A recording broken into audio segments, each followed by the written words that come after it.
Let's go to Kelsey in Columbus, Ohio. Hey, Kelsey, good morning. How are you? Hi, I'm good. How are you? Outstanding. What's going on? How can I help? Well, I have a 4-year-old with my ex, and he recently moved to a different state and then filed for custody after not really contributing the last 3 years. The custody issue has really put a strain on me, and I'm wondering how I go about maintaining my mental health through this while continuing supporting my son and his relationship with his dad. Ugh, what a mess. I'm so sorry. What a mess. So first things first, is he going to win custody? It sounds like like this isn't going to go anywhere. I mean, if he's got a history of 3 or 4 years of not paying child support and not being present, no one's going to take him away from you to a new state unless you got stuff going on in your life. So tell me about the chances of him winning this custody suit. The chances are low. I never really necessarily worried that he would win. Okay. It's just the whole mess of dealing with the lawyer, dealing with the strain he's put on everybody because it's involved, his whole family. I have to get witnesses, and it's like the whole process of it that is so mentally draining. And I'm also a full-time student in college. So it's the whole mental strain of the whole process that's really killing me. Awesome. I mean, not awesome, but I appreciate you. I appreciate you clarifying that for me. All right. So tell me about this little boy. He's pretty rad. Yes, he's awesome. Tell me about him.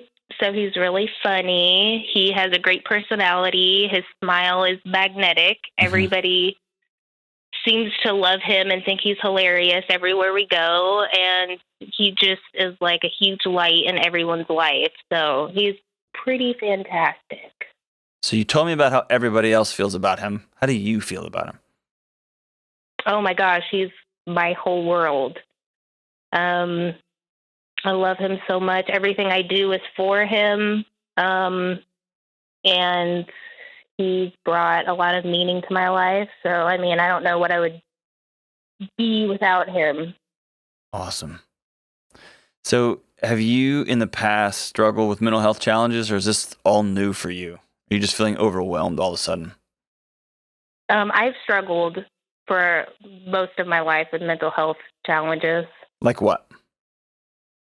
Anxiety, mostly, depression. My family has a history of mental illness too, so Okay. I've seen that all my life. Are you actively taking care of yourself? I just started therapy last week, which is really overdue, but I'm glad that I finally did it. Good for you. You deserve that. Your son deserves that. And this life you're building together is going to be greatly facilitated by you taking that step to take care of yourself. So I'm proud of you. I know that's hard. Yeah. So at the end of the day, here's where you are. Okay. And I know you know this, but I'm just going to say it out loud and walk you through it. Sometimes having somebody just pull things apart for us pretty simply and just laying it out there can help a little bit. Okay.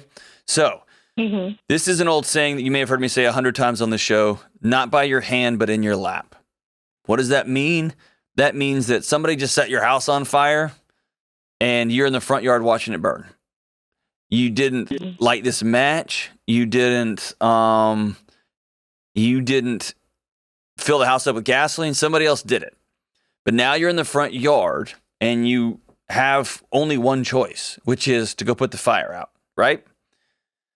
And so when I am faced with a situation like this in my life, there's 3 things that I know ultimately keep me well, okay? Number 1 is having other people in my life, being connected, relationships.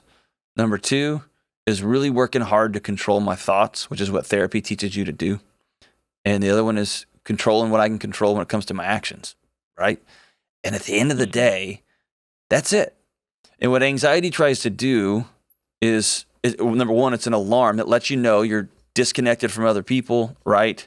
You're in a situation where you're not safe, or you're in a situation where you feel out of control, right? And nothing would make me feel more out of control than somebody who I used to love and I used to trust filing for a court order to take my child away from me and move to another state. That sounds terrifying. I don't like, my daughter and my wife were out of town recently. I don't like my daughter being gone a couple of days, right? So can you honestly sit there for a second and just put both hands down by your lap and just go, somebody's trying to take my kid away. Just say that out loud. Right now. Yeah, right now. Just say it. Someone's trying to take my kid away. Okay. If that's not a good reason for your body to sound the alarms, I don't know what is. Right? Mm-hmm. So your anxiety in this moment is warranted, and it's right, and it's good. It means your brain's working just fine.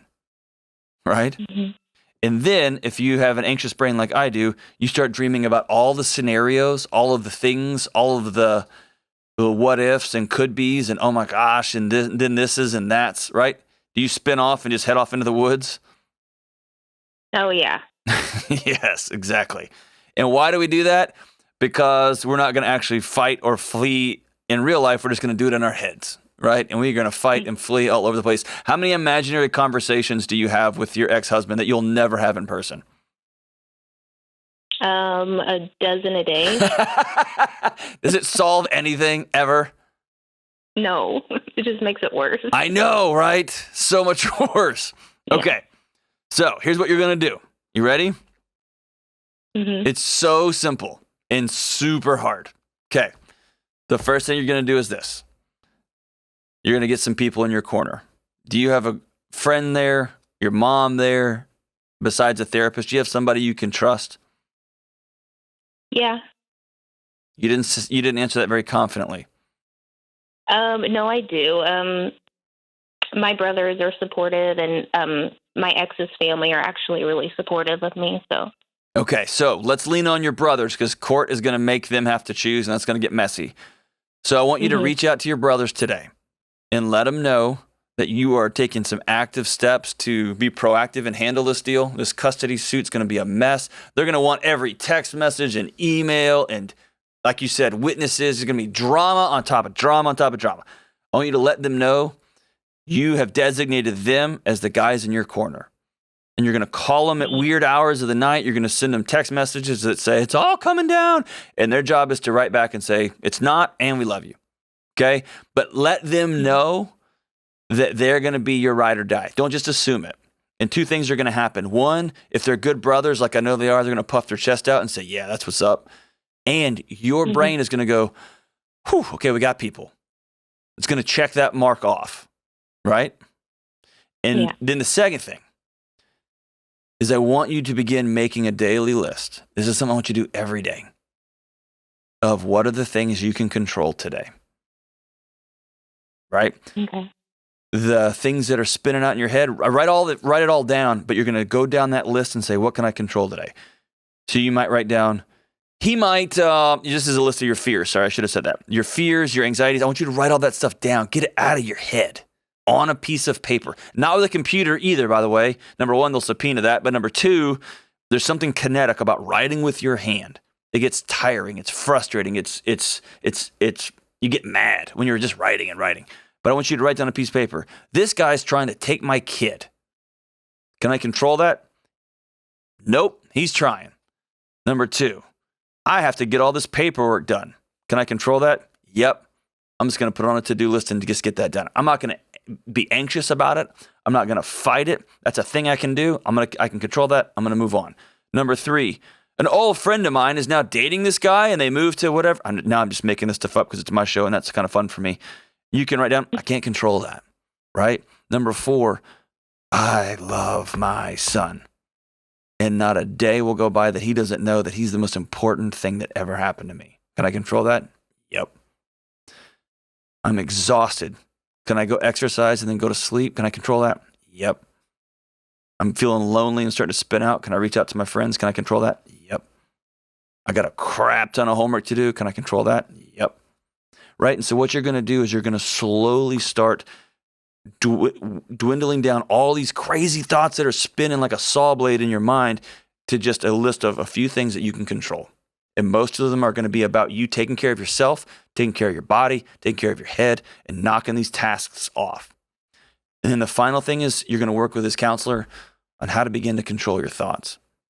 And I'm looking at you. I can't see you, but I'm looking into this camera here. I promise with practice, you can begin to control your thoughts. Sometimes my wife laughs at me because I'm walking through the living room and she'll just hear me go, nope. And she'll just smile because she knows I just had an intrusive thought pop in my head about a worst case scenario thing that could happen or not happen. And I just say, nope. And then I immediately have another go-to thought. Like that time my kid did a funny thing, or how much I love my folks, or that time me and my brother were messing with reindeer on whatever the thing happens to be. I've got things ready to go. And over time, you begin to practice and you take more and more ownership of your thoughts. And then those times when the depression kicks in and you think, this is my fault and this is always going to be this way, then you've got this new reservoir of strength in your mind that says, no, it's not. And let's go exercise. No, it's not. Let's go call my brother and we're going to go for a walk. No, it's not. I got one more paper to write and then I'm done for the semester. No, it's not. I'm going to go grab a couple of girlfriends from my class and we're going to go get some coffee. And with depression, you take those little steps. With anxiety, you reach out. With anxiety, you write down what you can control and not control. With anxiety, you begin to work on controlling your thoughts. And suddenly you're going to look up in a year, this suit is going to be dismissed on its merits. It's a waste of time. Or they're going to go through the rigmarole and make sure that he never does this again. You're going to have more strength. You're going to be well. You're going to have connection. You're going to be graduating. And then, honey, your whole life is ahead of you. And you're going to take those bricks out of your backpack and you're going to pave a road that you and your kid are going to walk on. And that people you never have met before are going to walk on. It's what redeeming all those pains looks like. Man, this is legacy. This is you building a road moving forward. But it starts with, man, getting connected, controlling what you can control and letting the other crap go. And then doing the hard work of practicing, controlling your thoughts. Thank you so much for that call, Kelsey.